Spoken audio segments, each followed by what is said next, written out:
everyone! Samahan nyo akong mag-video kasi hindi ako ang magluluto. Taga-video lang ako.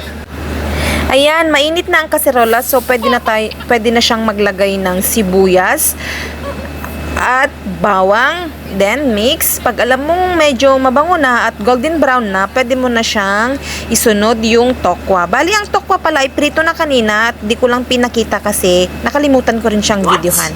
So, ganyan lang, i-mix mo lang siya.